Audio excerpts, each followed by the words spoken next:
2 Timoteus 4 vers 1 tot 8. Ek beveel jou voor God en voor Christus Jesus wat die lewendes en die dooie sal oordeel, ek beveel jou met die oog op sy koms en sy koningskap. Verkondig die woord, hou daarmee vol, tydig en ontydig. Weerlê, bestraf, bemoedig deur met alle geduld onderrig te gee, want daar sal 'n tyd kom wanneer die mense die gesonde leer nie meer sal verdra nie. Hulle sal hulle eie begeertes volg en vir hulle leermeesters bymekaar maak wat net sal sê wat hulle graag wil hoor. Hulle sal die waarheid nie wil hoor nie en hulle tot verdigsels wend. Maar bly jy in alle omstandighede nugter. Verdra lyding, doen jou werk as verkondiger van die evangelie, voer al die pligte van jou bediening uit. Wat my betref, ek word al reeds as drankoffer uitgegiet. Die tyd van my dood is voor die deur. Ek het die goeie wedloop afgelê, ek het die wenstreep bereik, ek het gelowig end uit volgehou. Nou wag die oorwinnaarskroon vir my, die lewe by God. Op die dag dat hy weer kom, sal die Here die regverdige regter dit vir my gee, en nie net vir my nie, maar ook vir almal wat met verlange uitsien na sy koms.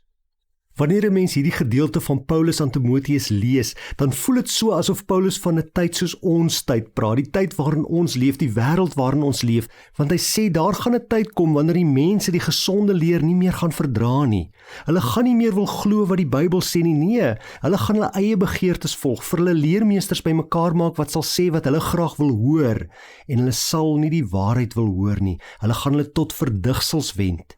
En gaan maar op die internet, kyk maar TV, gaan op jou selfoon of op jou rekenaar en kyk hoe die wêreld vandag lyk, hoe mense nie meer die Bybel wil glo nie, hoe hulle die Bybel verdraai en hoe hulle dinge wat heeltemal in stryd is met die Bybel verkondig as evangelie.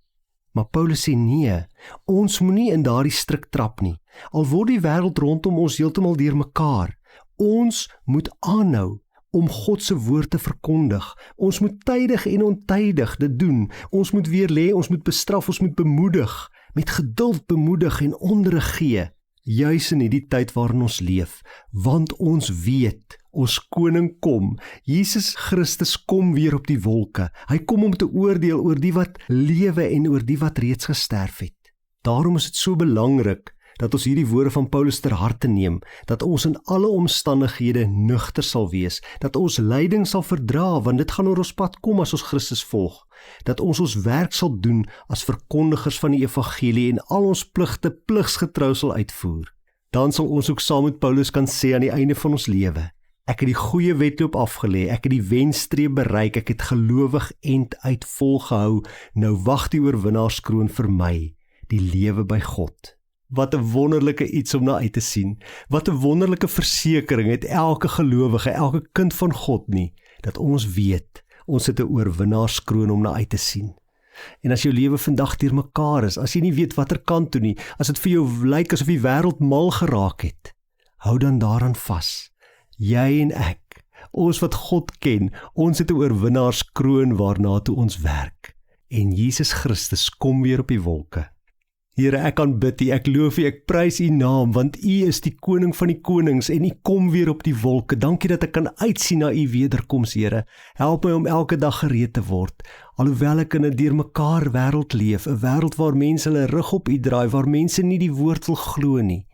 Bid ek dat U vir my die woorde sal gee, om met wysheid elke dag, die werk wat U my opgelê het, te doen. Om die evangelie te verkondig, om te weerlê, om te bestraf, om te bemoedig, om met geduld onderrig te gee, sodat ander mense, wat U nog nie ken nie, U kan leer ken as die koning van die konings, as die koning van hulle harte.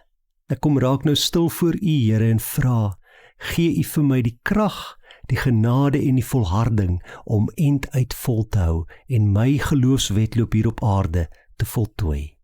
Ek bid dit in Jesus se naam, die naam bo alle name. Amen.